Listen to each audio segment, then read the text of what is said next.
The Abercrombie Kids Summer Sale is in full swing, with up to 50% off select styles for the season. Summer plans, vacation, and camp days are all covered, with new dresses, shorts, tees, and swim. Abercrombie Kids has the summer staples they need and the looks that they want to wear.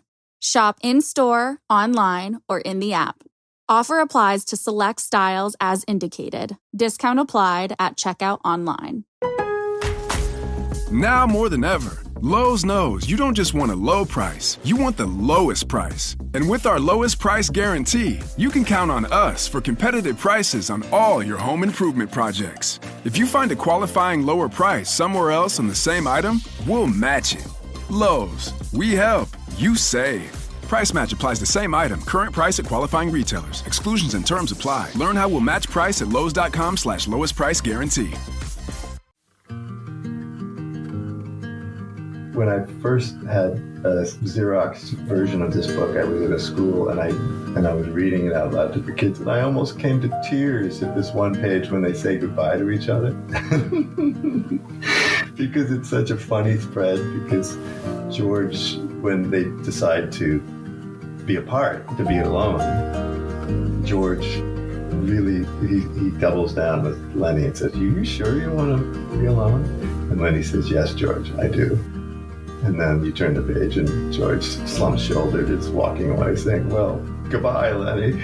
And Lenny's saying goodbye, George. But it's so sweet. I got choked up reading it to the kids in the school. I was like, had to take a pause there. Anyway, I do love that. So that's that goodbye.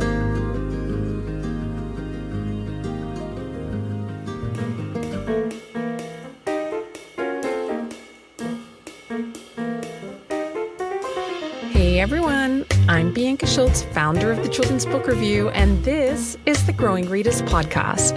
Today, I'm thrilled to welcome award-winning author and illustrator Jon Agee. Jon's distinctive illustrations and witty storytelling have delighted readers for decades, and his latest book, George and Lenny Are Always Together, continues that tradition with a heartwarming story about friendship, independence, and the joy of both togetherness and solitude.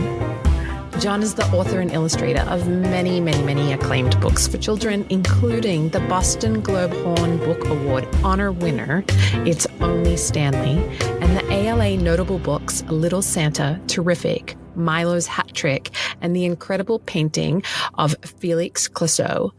He's also created a series of popular wordplay books, including the IRA CBC Children's Choice Book of Palindromes, Go Hang a Salami, I'm a Lasagna Hog.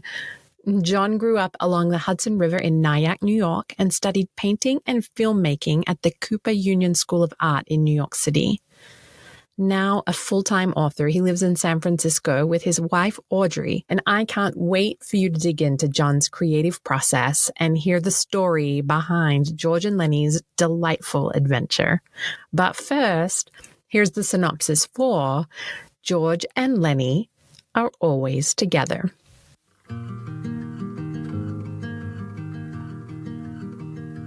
This rabbit and bear are inseparable best friends. Until now, that is. An irresistible, funny read for fans of Frog and Toad and Elephant and Piggy. George and Lenny Are Always Together. And it's terrific. They are never alone. So, what happens when one of them decides it's time to try some alone time? Is there a way for them to be alone together? Award-winning picture book creator Jon Agee is at his very best in this endearing, silly story of friendship, of asserting yourself, taking a risk, and still being there for your best buddy. Hi, Jon Agee. Welcome to the Growing Readers Podcast. I'm so excited to have you today. Hi, Bianca. Thanks for inviting me. Oh my gosh, such a pleasure. I've been reading your books for quite some time now. Before we go into your latest book, which I absolutely love. It's like one of my brand new absolute favorites. I thought it would be fun to warm up with some rapid fire questions. And just, the first thing that comes to mind is a great answer. And if you want to say pass, you can say pass. Ready to go? No, sure. Let's do it. All right. What's your go-to activity when you get some alone time? Well, that go-to activity I was going to do today, but it's kind of misting out. But I played tennis with a really sweet Chinese man who is 80 years old now. And he doesn't speak English, and we communicate via Google Translate on our text messages. I love that. Yeah, we've been playing for almost 10 years. Yeah. That's awesome. All right. Well, when you were a kid, did you prefer playing with friends or having solo adventures? Friends. Oh, yeah, friends. We grew up on a little dead-end street, and so there were lots of children on that street, so of the same age. So, yeah, there was lots of building forts and playing baseball in the middle of the street, and in the wintertime, building tunnels in the snow. And yeah. Well, who would you choose if you had to be always together with one fictional character? One fictional character? Mm-hmm. Oh, goodness. God, I don't know why I just saw Winnie the Pooh. Oh, no. Some wonderful character from a children's book, yeah. That's Eeyore. One of the characters from Pooh. I love it. I love it. And you know what? The best thing about rapid fire questions is you can reserve the right to have a different answer another time. Well, do you prefer to brainstorm your story ideas with other people or completely solo? Solo, yeah. Okay. And very, very precious moments about just very guarded about ideas, almost like a living little creature that could dissolve. So I don't want to share it with anybody until it's, more than just a little embryo. And then I'm really willing to ask my wife, Audrey, if she'd hear it out. Yeah. But I often tell her, be kind. Yeah. Is she pretty honest with you? Yeah, she's brutally honest. Yeah.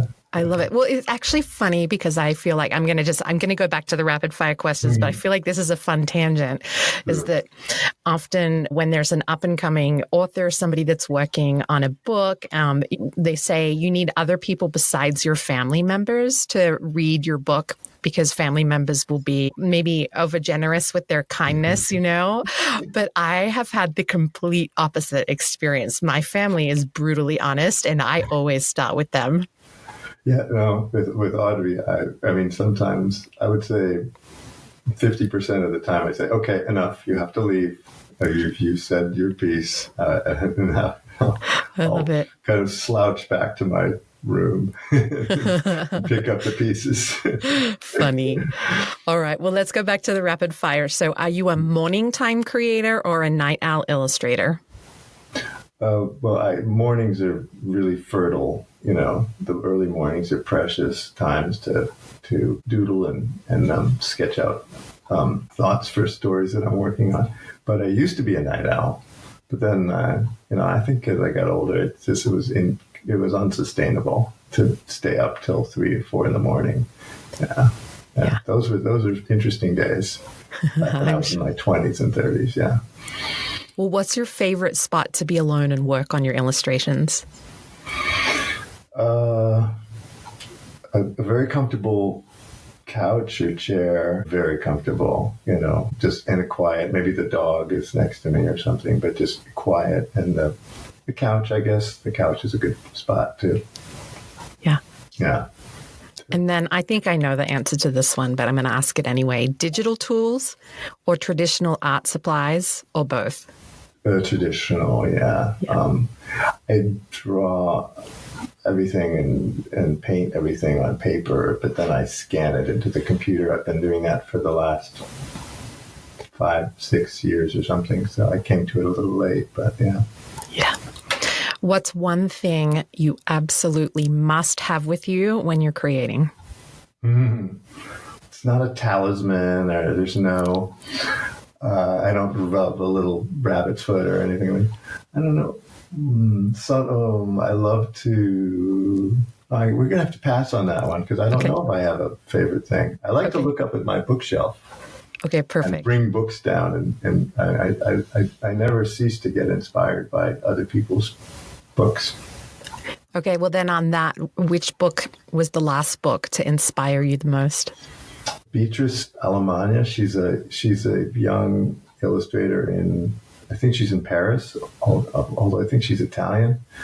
But her book called Pepper in Me, it's about a little girl who falls and gets a scab on her knee, and she calls the scab Pepper. And she wishes it would just go away because it's ugly, And eventually it does go away, but she misses it, and it falls off, And it's such a sweet story, and her illustrations are just gorgeous. She's unique. And then, but my favorite book of hers was from a couple of years ago, called Things That Go Away. It's just a profound, simple book for children, and grown-ups too. I can't even imagine the idea of writing about a scab. And I have not read this book. And now 100%, when you say it's about a scab, I'm like, I have to read this. How does this turn out to be one of the most recent inspiring picture books? I can't wait. And it's translated, I suppose, from Italian or French or something. So, and it reads really, simply and beautifully. And there's some lessons in there that kind of creep up on you about parts of ourselves, physical parts that we don't want, but then we realize there's this connection. It's lovely. Yeah. Yeah. Well, one last rapid fire question. What's the longest time it's taken you to complete a single illustration?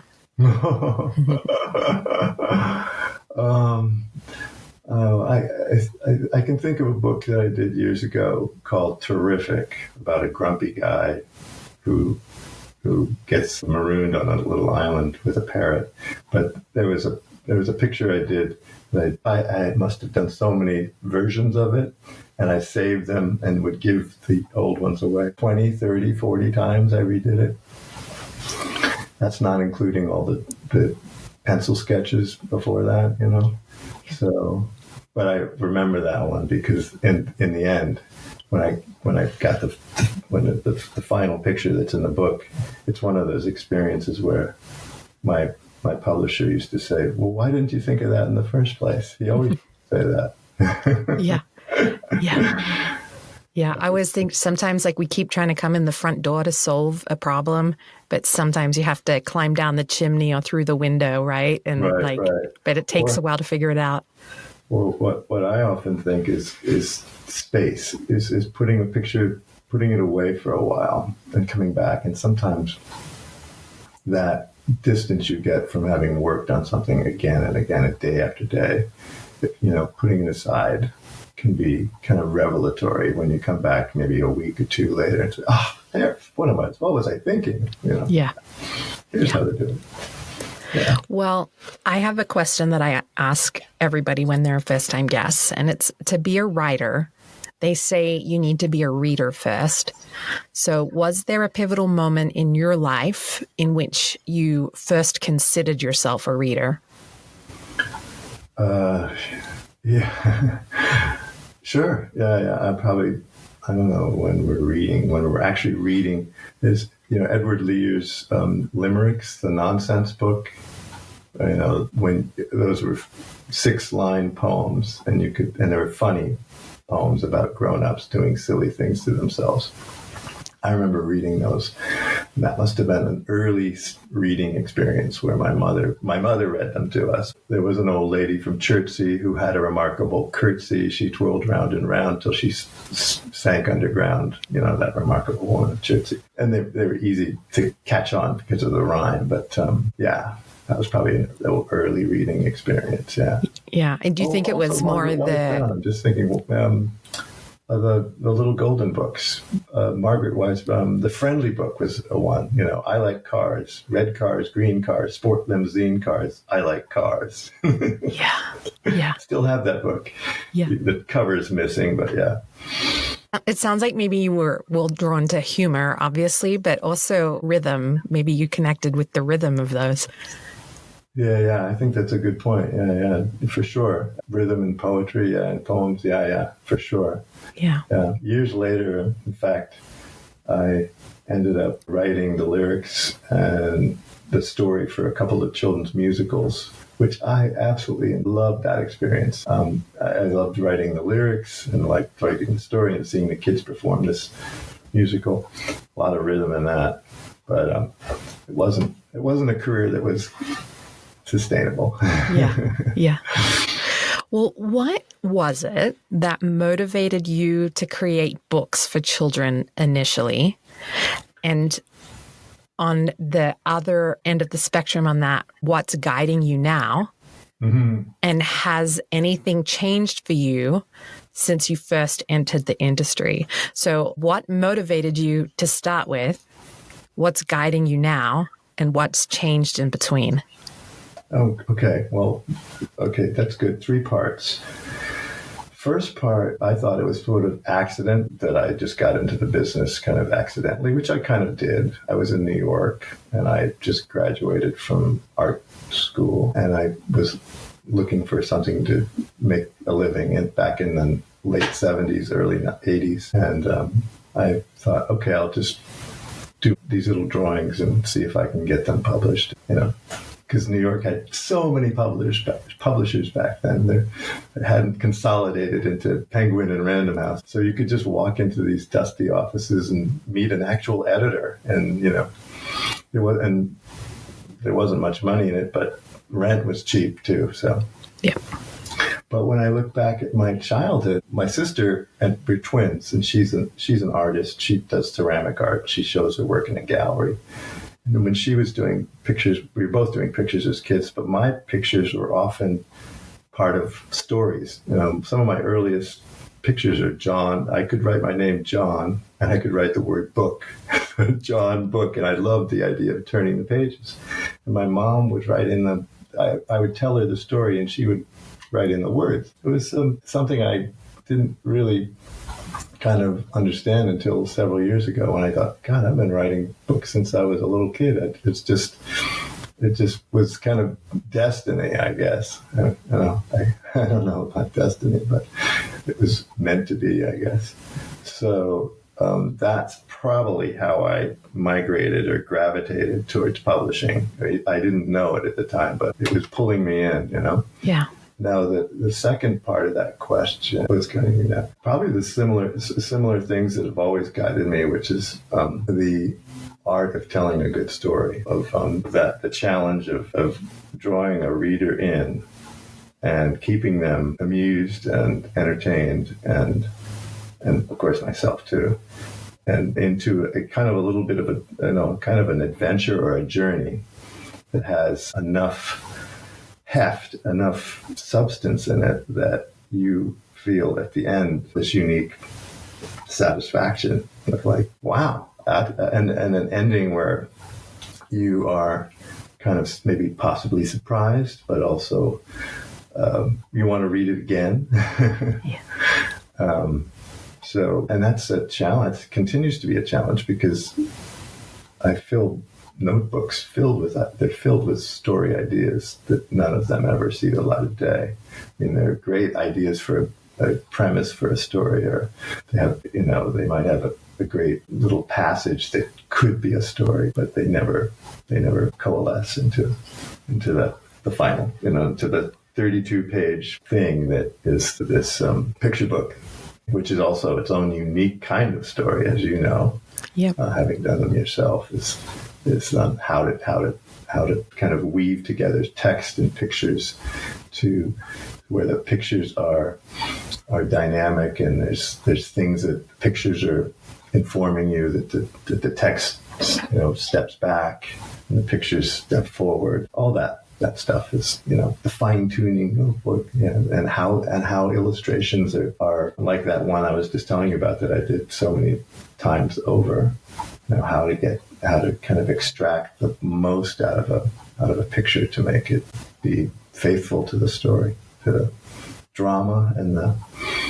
Boy, this is a long-winded answer. Yeah, but you know what? That's because I think it actually is long-winded to create a picture book, right?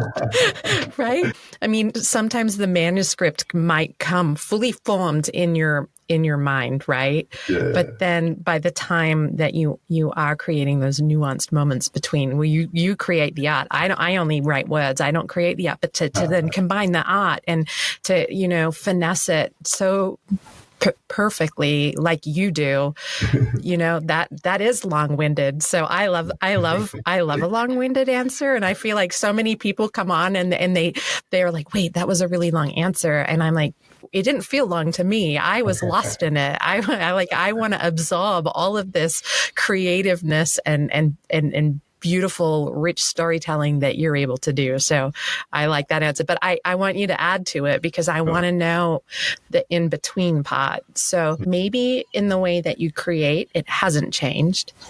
But maybe there's something about the industry that has forced you to change, or yeah, it's very true, very true. Yeah, that's a great observation, because when I was doing picture books in the 90s, and most of my picture books were not about children. I mean, they were for children, but the protagonists in all my books were mostly middle-aged men. There was that book about Eugene, who is terrific, who's a grumpy guy who gets stranded on an island.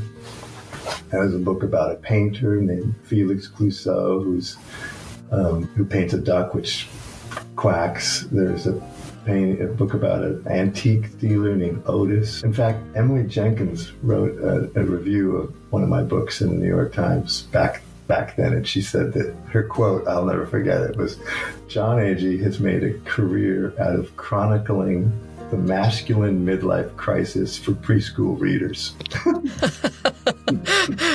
That is perfection. That is, I can see why you wouldn't forget that line. However, but to your point, the industry changed. Harry Potter had something to do with that. I think when I was writing those books about grown-ups, and the 9-year-old fourth graders were reading picture books. When I would go to visit schools, part of my joy was the fourth graders, because they all had good senses of humor, they understood irony, etc. And then Harry Potter came along, and I think those fourth graders gravitated towards novels, or early readers, and I must have just instinctively known, I think I need to write about children. So that's how I adapted to the times. And I think my publishers were relieved. My first book with a child protagonist, along with a rhinoceros, was 2011 or something. 2009. Yeah. Anyway, they were just. Thank God Jon has finally decided to do a book about a kid. I love it. And that's kind of been, I haven't really done books about grown-ups since, yeah.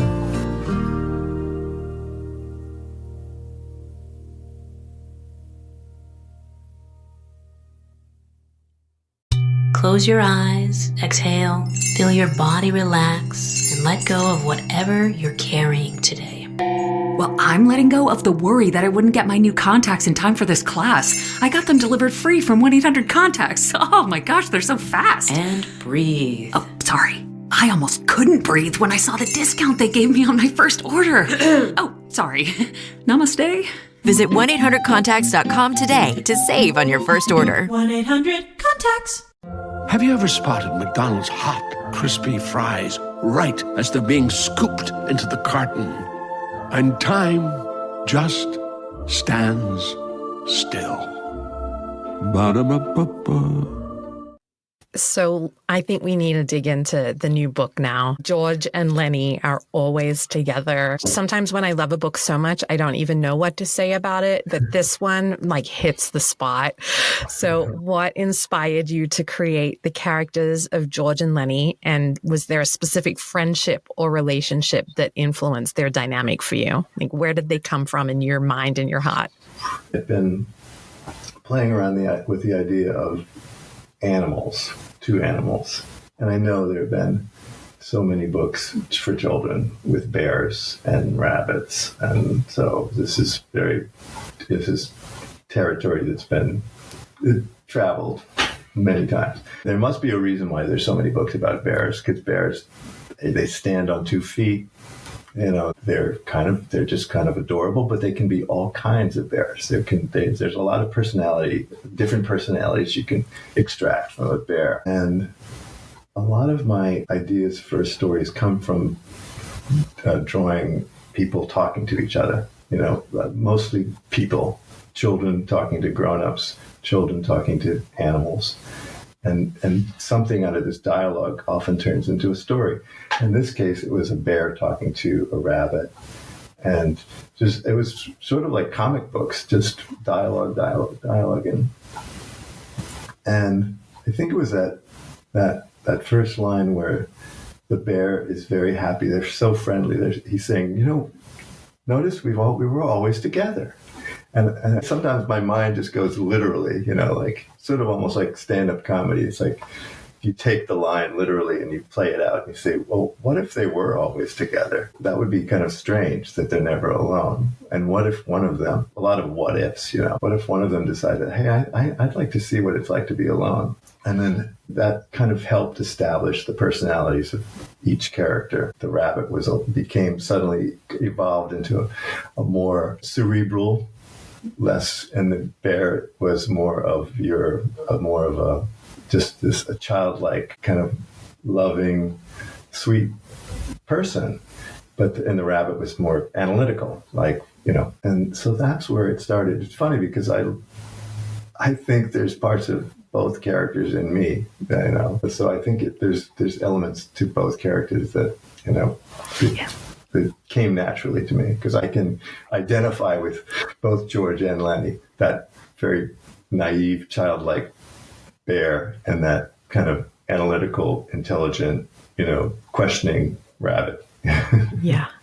Well, I honestly think we're all part George and part Lenny. So I love that you said that because that was what I have been thinking about. And, you know, I think what I like about it is when we get to an end of a really well-written picture book, there's almost there's always like a solid closure moment, but there's some sort of specialness where the reader gets to also add their own interpretation into what that story was for them. And so, you know, one might get to the end of this story and think that it's about finding joy and companionship. And someone else might get to the end and feel like it's a book about joy in solitude. But at the same time, others might take away that it's about all of the above, which that's what it was for me. But, you know, I love that it could be any of those 3 responses right there would be correct. Yeah. So was that something that you consciously set out to achieve, or like, did that just emerge as you created the story? I think when I'm working on books, I never really have a sense of what the message is. Sometimes I don't have no idea what they're about. And then as they kind of wind down and we're kind of finishing up the final touches, maybe my publisher will comment or somebody will tell me like, so this book is about X, Y, and Z, you know? And it'll spark a chord and say, oh, you're right, that is true. But for the most part, I'm just trying to make that story click and fall in love with the characters, of course. I mean, even if they're a bear or a rabbit or a grumpy old guy on a marooned island, I need to be engaged with the characters. But there's also that that simple desire to make that story that grabbed me from the beginning, that premise, that little sketch that I did on a piece of paper in my notebook, have it, take its little journey and have it as just almost like a jewel, like where you come to the end and there's no doubt that's the way, that's the perfect ending, that's the way, that's the time, the rhythm, the timing, all that. And that's where my publisher Lori Hornick and my art director Lily Malcolm, I have my wife who's a great judge, but then that other tier of judges, they're right there, kind of hone that idea into a book. Yeah. I don't know if that was a pretty long answer too. I like the long answers, so we're good. Well, I think for me, there's such a lovely humor in how George, who's a big bear, ends up following Lenny's lead that's so much smaller because Lenny's a rabbit. I think it's that, and just to throw out a big word, that juxtaposition. I think that's why bears and rabbits work so well together, because I mean, the physicality of them, like, a rabbit can stand up on its hind legs, but maybe not quite so much as a bear. But like, there's some physicalities that kind of match. They're fuzzy and whatnot. But I think it's the size of them. Like, what does it take for you to infuse such a nuanced, subtle humor into your books? Because, like, I think that's what creates those lovely aha moments, is to be able to capture nuance, right? And I've talked about this with other creators like Matt De La Pena and Lauren Long were recently on the show. And like they don't want to share a message. They want to capture a feeling. So what does that take? Do you even know? Is it just instinct? Or does it take a lot of thought? Like, what is it? It's good. Here's an example with the writing and the illustration. There was a book years ago. It was about an astronaut named Dmitri who goes to the moon, and he's been there for 2.5 years or something. And he comes back to planet Earth. But while he was gone on planet Earth, they'd gone to he was on the moon for 2.5 years. And while he was gone, astronauts had gone to much farther places and brought back these amazing artifacts from Pluto and Mars and asteroids and so forth. And so when Dmitri comes back to the planet, there's nobody there to greet him. There's no fanfare. He's been on the moon. He has his moon rocks with him in his sack of moon rocks. And a ship passes by because he lands in the Pacific Ocean and brings him to New York City. And he has his spacesuit on the entire time. And he goes to Times Square and he holds up his sack of rocks and he says, "Hey, everybody, it's me, Dmitri. I'm back from the moon." And people just walk right by.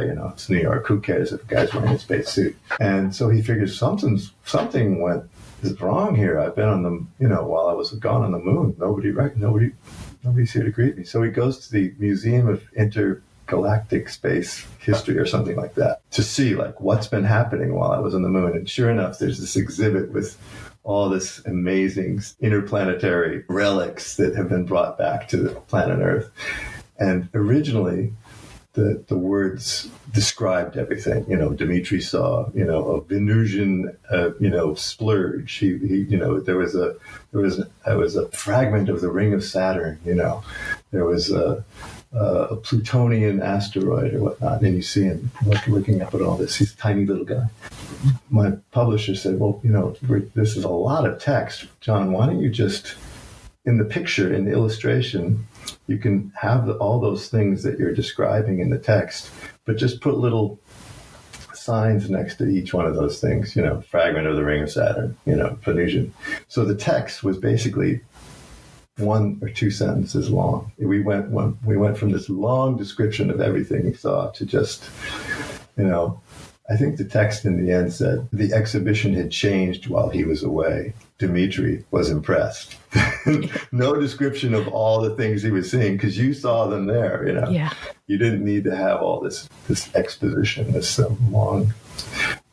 long-winded way of saying of how to get to simplicity in a picture book and how to where you decide to take away words and have pictures do the work. That always seems to me like a really good example. Yeah. Yeah, it does, because it's even if your words are written in a way that's showing, it's still telling. And so by removing some of those words and placing the artwork in front of the reader, they get to be the intelligent one to solve that part of the story. And to your point, you were talking about humor. I think by taking away the words, it allowed the reader, the child, to see the humor, because Dimitri is very understated. And any kid looking at that page would be saying, wow, this guy has not figured it out. Because on the next page, he's going to see that the exhibition for the moon is so pathetic. Anyway. It ramps up the sad kind of humor of Dimitri, and I think we find ways to infuse that humor. Yeah. Yes.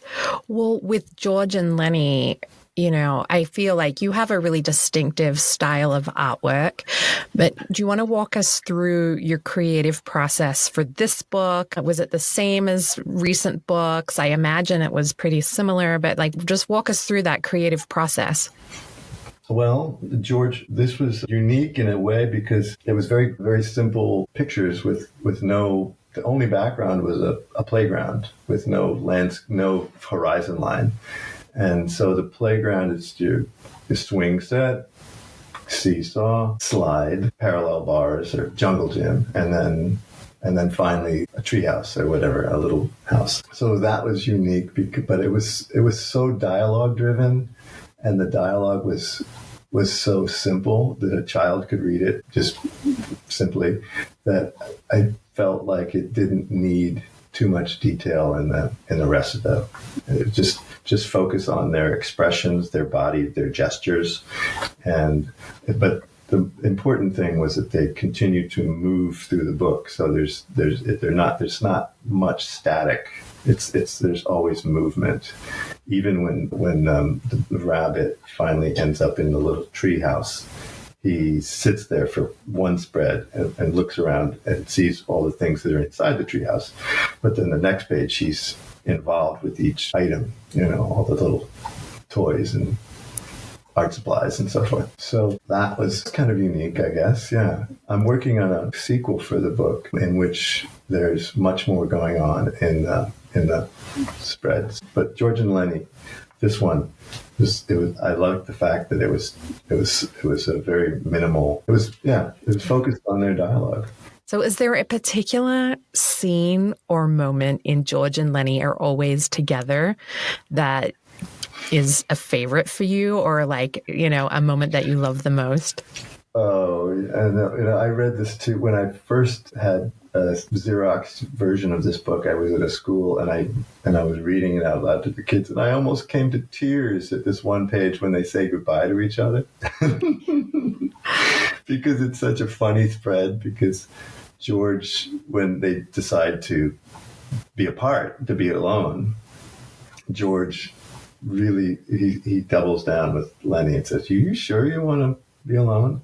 And Lenny says, "Yes, George, I do." And then you turn the page and George, slump-shouldered, is walking away saying, "Well, goodbye, Lenny." And he's saying goodbye, George. But it's so sweet. I got choked up reading it to the kids in the school. I was had to take a pause there. Anyway, I do love that that goodbye scene. Yeah. Yeah. And, I think this is the kind of book that as adults, we have experienced goodbyes and we have experienced loss of friendship in maybe different ways that kids have. And so, I think that's why this book hit me. I felt a bit emotional as I was reading it as well. I'm like, this is, I think for a kid, it's fun and it's enjoyable, but for the adult readers, it's actually really poignant. It really is. It really is. Well, it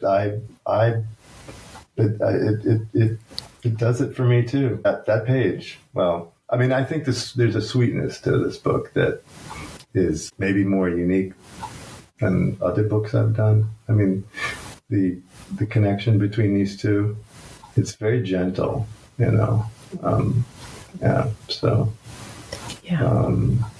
It's funny, but it's very soft. Yeah, I think it's perfect. I feel, based on what I'm gleaming from you as the kind of creator that you are, that maybe this isn't a question that you love to answer, but it's the kind of question I have to always ask. What do you hope children and perhaps adults take away from George and Lenny's adventure, this first one? Like, what do you hope is, if they were to take away one thing, what would it be? Wow. Oh, I don't know. It's something.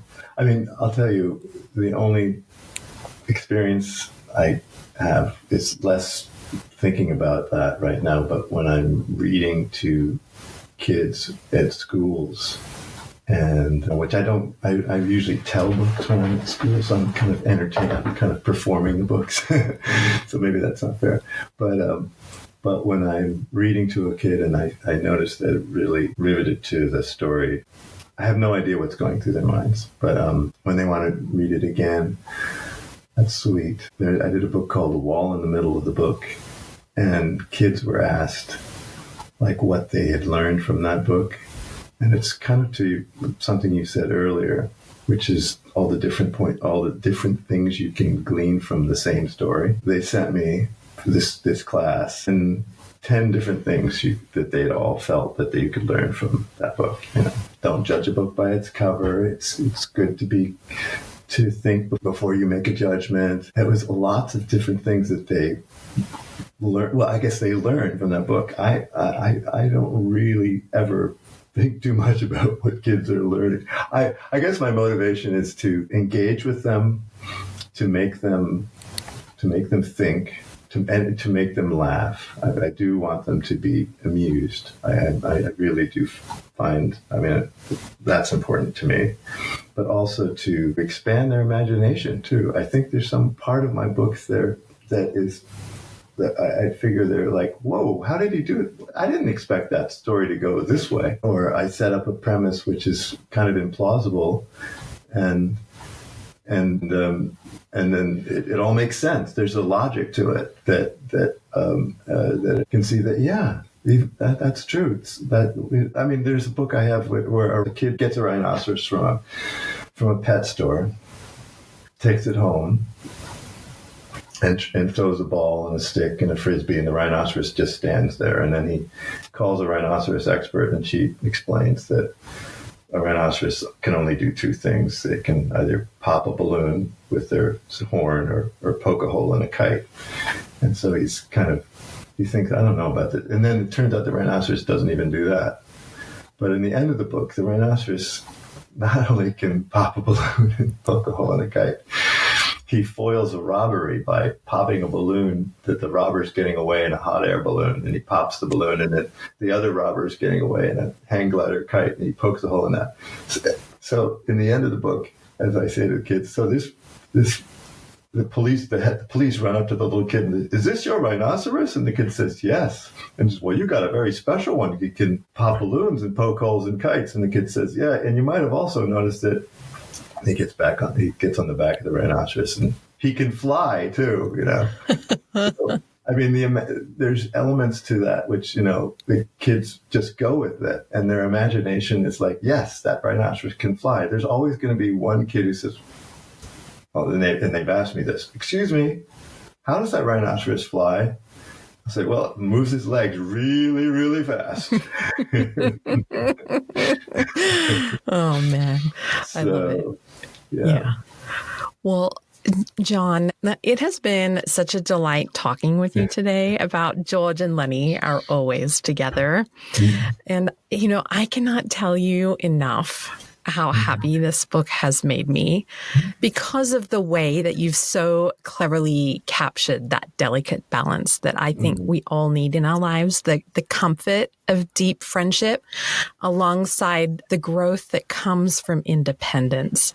So between your artwork and gentle humor, you've created characters, children, I believe, will instantly connect with, while also exploring universal themes that I think resonate at any age. And I know so many of us, whether we're parents, educators, and children, we're going to recognize ourselves, like we said before, in both George and Lenny's journey, because you see yourself in both, and I know I saw myself in both.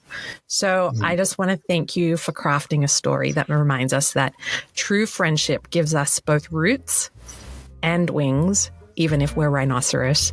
So the security to explore on our own and the joy of coming back together again. And just a huge, huge, huge, huge thank you for being here today. Oh, you're very welcome. Thank you. Thank you so much for joining us on this quest to grow readers.